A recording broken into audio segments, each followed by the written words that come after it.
What's up, everyone? I'm Sophia Pasternak, an award-winning author and mental health professional, and this channel is all about the intersection where writing meets psychology. I also post stuff about my author journey, baking bread, and outdoorsy stuff. If you're new here, make sure you subscribe so you're notified when I post a new video. So today we're going to talk about failure to achieve, and this schema is all about kind of the thought that everything I touch turns to crap. I am destined to be a failure, and it doesn't matter how hard I try, I'm always going to fail.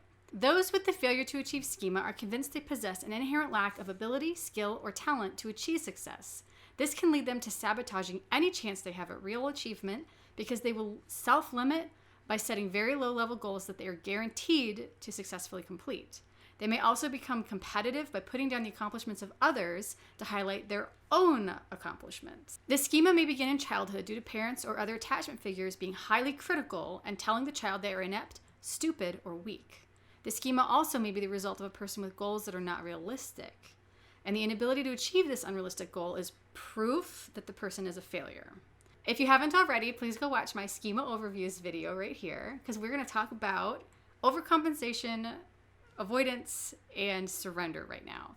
So overcompensation, the opposite of the schema, is true. And if your schema is, I'm a failure at everything, the opposite of this is, no, I'm great, I can do anything, I'm the best. So not only will they become an overachiever and try to do everything, but they'll also diminish the achievement of others in order to make themselves look better. And they will try to meet these really high perfectionistic standards to cover up this feeling of failure, which can kind of overlap with the hypercriticalness and unrealistic or unrelenting goals schema, which is later. We will talk about that later. But failure, the underlying belief is I'm a failure, so I have to be super successful and be perfect in order to cover up that feeling of failure. Avoidance is the schema does not exist. So who's a failure? Nobody can fail. We're all winners. These characters will procrastinate on tasks and avoid any new or difficult task that they don't feel like they can just do. And they'll avoid setting goals that are ability level appropriate. So they'll pick up really, really super easy stuff because they know that it's guaranteed success in the bag, and anything that offers them any kind of challenge at all, nope, I'm not doing that because that risk of failing is way too high. Now, surrender, the schema is true, and they just kind of succumb to it. So they will work far below their ability level because they're a failure. They will unfavorably compare achievements with those of others because they're a failure, and they will do tasks in a really half-hearted manner because they're a failure. Now we'll talk about the lie, the want, the truth, and the wound. So first, the lie, and the lie is the schema. So what is your character's fundamental incorrect belief? For this particular schema, it could be, everything I do isn't as good as what other people can do. Or just plain, I'm a failure. Everything I touch turns to crap. I'm never going to win. Or other people are more capable than I am in pretty much every area. Or other people are much more successful than I am, just because they are. Now, the want is what your character thinks they need to be happy. And in this case, it would be like to find something that I can actually succeed at because I'm so useless, it has to be easy. So the truth is what your character actually needs to be happy. And in this case, it would be to embrace my unique strengths and find my niche to excel in, because it doesn't matter how much of a failure you think you are, there's something that you're good at. You are good at something. And for my writers out there, I want you to pause right here real quick and just give it a thought. And, let me know down in the comments something that you're really good at in writing. Because, yeah, we all have our weak spots. Like, I'm not really great at writing description. I'm terrible at writing description. Every description you've ever read from me was painful. I want you to know that. It was painful. I write those very bare bones, kind of almost white room type of drafts. And the characters do things, and they might interact with one or two things, but ultimately the world is not colored in. And so I have to go back through. I write very, very short, very, very succinct first drafts. And I have to go back through later and flesh things out. And now I'm getting better at leaving myself notes, like little brackets, and it'll say, describe the scene, or, describe the school setting, and then maybe offer myself like kind of what I was imagining. Like, it would look like Cambridge, or it would look like the university that I went to, the University of Utah, or something like that. So I'm getting better at this, and I'm also getting better at including descriptions to begin with, but it's not natural for me. I am, however, I have been told I am good at dialogue. So that is one of my strengths for writing, and I'm also good at world building without hitting people over the head with it. And I think that's because I don't like describing things, and so my my inclination is not to pause the narrative and be like, let me describe the scene. It's more like, okay, I guess you need to know that there's a chair now, so here's the chair. Here's a description of the chair. And so I build on that as I go because I don't describe things.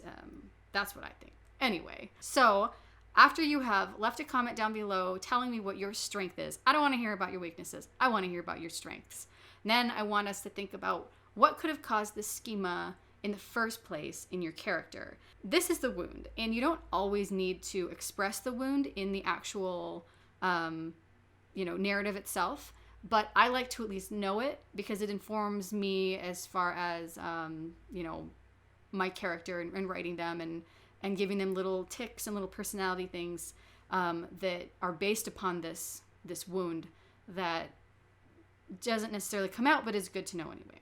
So now is the point in the video where you are going to find a piece of paper, you are going to open a Word document, you're going to sticky note or write on your wall or whatever you do, and I want you to write down your main character's relationship with their lie. So I gave some examples of lies up above.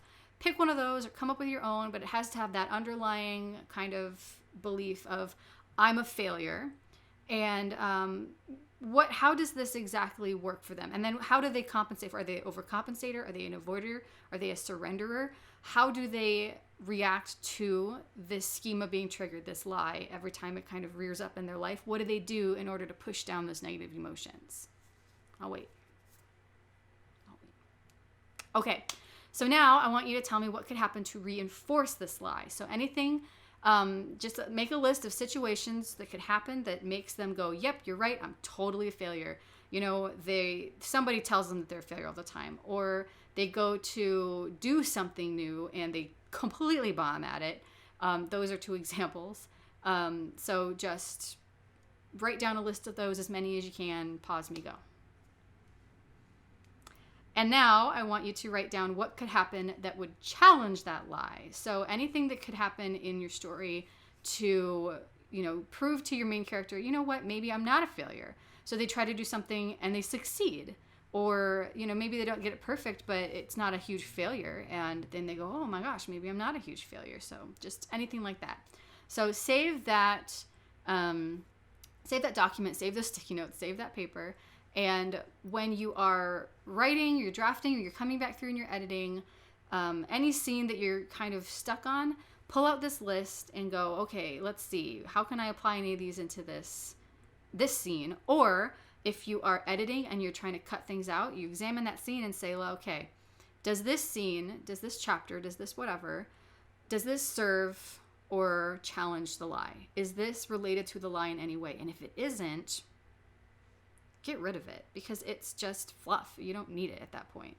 That's what I do. I like to have all of my scenes being directly related into the lie, so that we've got kind of this continual arc the whole way and there's no gaps in it.